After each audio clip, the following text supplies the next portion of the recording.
On this side, Zach. Trace, it's not like he's bad tonight, but he's not quite as dominant as he's been the last few games. How have you seen this team maybe grow up around him in its ability to play often when he's playing well, but also if maybe a team is really slowing him down a little bit more than the average, other guys just fill those gaps so easily? I think Trace slowed himself down. He's the one that missed a lot of chippies around the rim.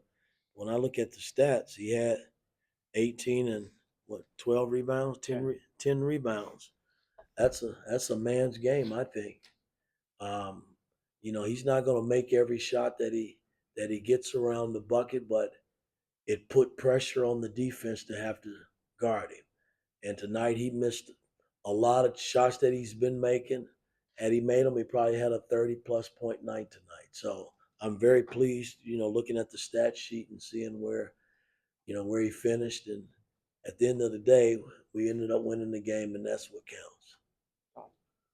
Mike, when a player like Jalen gets off to the outstanding start he did, and as you mentioned, some of the other guys, were missing some shots, what does it do for the rest of the team to kind of allow Jalen's efforts to make them relax and then play their way in?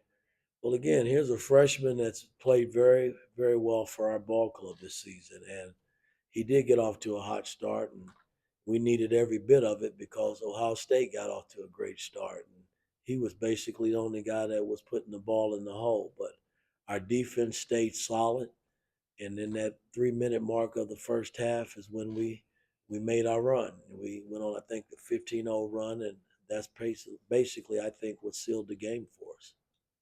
Wilson. Mike, Caleb Banks got some playing time tonight. How would you evaluate his performance, and where have you seen him develop as a freshman this year? Well, again, he's been patient with me. He's been very in tune to what we're doing in practice, in shoot around, walkthroughs, and I thought it was time to give him an opportunity. And I thought he came out and played well for us. He shined tonight, and it's kind of nice to see.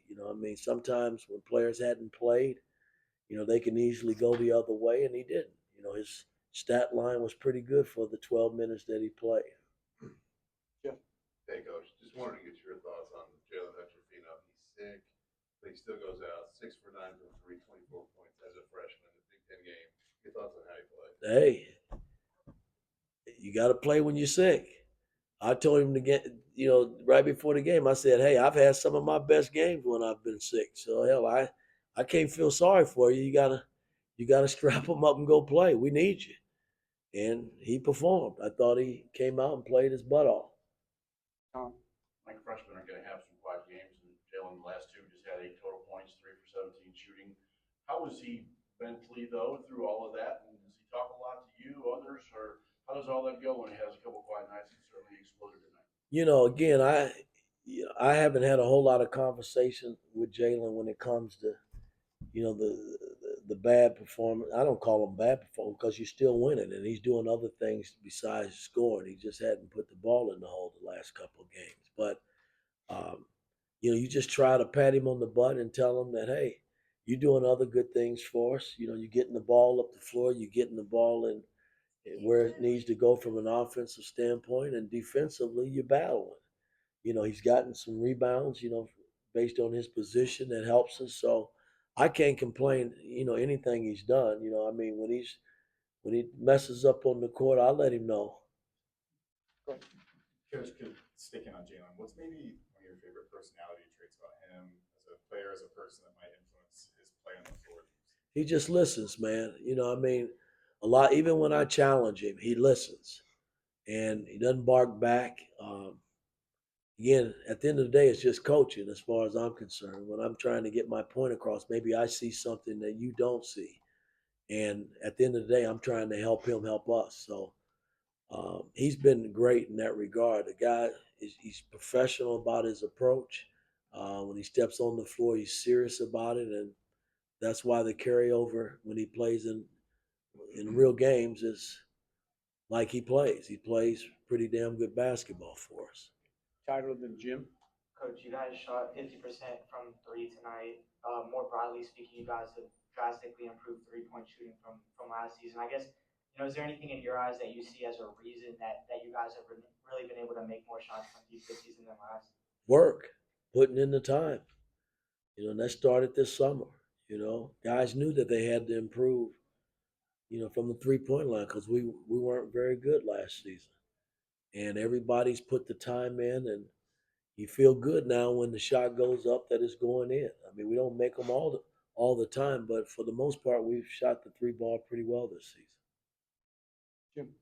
Mike, you talked a little bit about Caleb Banks a little bit earlier. His play in the first half, after not having played a lot, but he had 4 points, 5 rebounds, was just in there and was active. His hands was all over the place and trying to get rebounds. And then second half minutes, how impressive is it for you to see a guy who hasn't gotten to play much, but he gets a shot and makes the most of his minutes, as you'd like to say? Well, it means a lot because that lets me know that coaching has helped him. My staff has done a tremendous job in terms of trying to bring these young guys along. And, you know, everybody's not going to be like Jalen Safino and Malik Renew. And, it's been a slow process with him.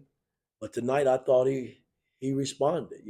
I felt good about putting him in the game. I don't know if my staff did, but I called the shots when it comes to that. And I played him and he responded. And I'm going to go in there and pat him on the butt again because I thought he played his butt off.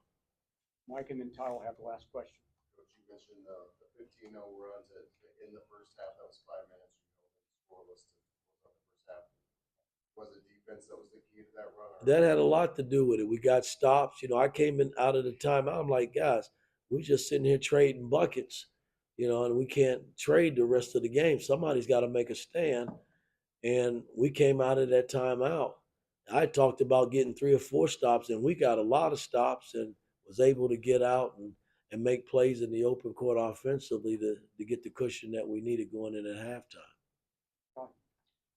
Mike, with the defensive attention that Trace gets, what kind of breakthrough do you think it was for Malik tonight to kind of grasp the idea that the offensive glass is where a lot of his points are going to come from? Well, again, I think Malik, once he figures out, and we got to work with him some more in terms of his low post moves and stuff, because he's got great footwork and he's got a nice touch around the rim. I thought tonight he was kind of burying himself too low. He wasn't taking the guy high enough, and then when he would turn into a shot, he had nowhere to go. And that's something that's fixable. But, he did have a lot of cleanup stuff, where Trace missed some monies and he was able to tap them back in. But, Malik's got a big body, and I'm on him a lot about using his body because he is talented enough to do that. All right, Coach, thank you.